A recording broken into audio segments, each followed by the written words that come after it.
हाथ में जंजीरें पहनकर और बड़े बड़े पोस्टर्स लिए वडोदरा शहर यूथ कांग्रेस की ओर से आज अनोखा विरोध प्रदर्शन किया गया है।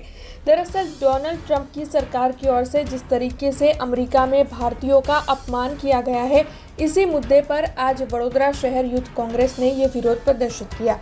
कुछ दिनों से काफ़ी वीडियो सोशल मीडिया पर वायरल हो रहे हैं, जिसमें ये दिखाई पड़ रहा है कि अमेरिका में भारतीयों का किसा अपमान हुआ है। तब इन वीडियोस के सामने आने के बाद वडोदरा शहर यूथ कांग्रेस काफ़ी ज़्यादा गुस्साई है और हाथ में जंजीरें पहनकर पोस्टर बैनर लिए प्रधानमंत्री नरेंद्र मोदी के इस्तीफे की मांग साझा करते हुए आज इन सभी की ओर से फतेहगंज चौराहे पर विरोध जताया गया है। दरअसल वडोदरा शहर यूथ कांग्रेस के प्रमुख पवन गुप्ता और कार्यकर जब विरोध जता रहे थे, तब पुलिस भी वहां पर पहुंची थी और पुलिस की ओर से इन सभी की गिरफ्तारी की गई थी। इस दौरान वडोदरा शहर यूथ कांग्रेस के अग्रणी और कार्यकर और साथ ही पुलिस के बीच में घर्षण के दृश्य नजर आए थे। અને પોતાને વિશ્વગુરુ કહેવાની વાતો કરનારા દેશના વડાપ્રધાન નરેન્દ્ર મોદીના શાસન દરમિયાન ભારતના ઇતિહાસમાં પ્રથમ વખત એવું થયું છે કે ભારતના નાગરિકોને કોઈ અન્ય દેશે ડિપોર્ટ કર્યા હોય તેમને હાથ પગમાં જંજીર બાંધીને મોકલવામાં આવ્યા છે। આ ફક્ત એ નાગરિકોના હાથમાં નહીં, પરંતુ ભારત દેશના હાથમાં જંજીર બાંધી છે। ભારત દેશનું અપમાન કર્યું, ભારત દેશના નાગરિકોનું અપમાન કર્યું છે।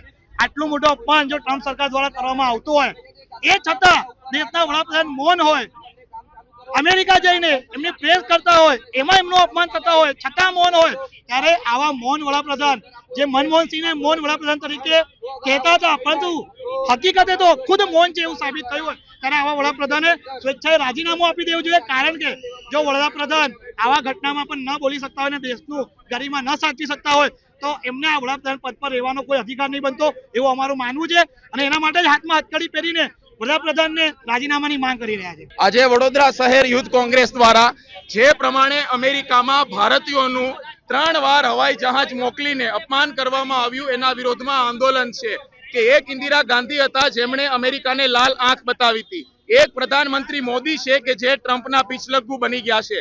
ભારતીયોનું ગ્લોબલ હ્યુમિલિએશન ક્યારેય સહન કરવામાં નહીં આવે, એટલે વડોદરા યુથ કોંગ્રેસ આંદોલન કરી રહી છે કે ભારત સરકારના પ્રધાનમંત્રી અમેરિકાને પ્રશ્ન પૂછે કે ભારતીયોનું ગ્લોબલ હ્યુમિલિએશન ક્યારેય થવું ના જોઈએ। and that is why Prime Minister Modi should be responsible for the global humiliation of India and he has to answer the country nation કે આના પાછળ શું કારણ છે। हमसे जुड़े रहने के लिए हमारे YouTube चैनल को सब्सक्राइब करें और नई वीडियो की नोटिफिकेशन के लिए बेल आइकॉन को दबाएं।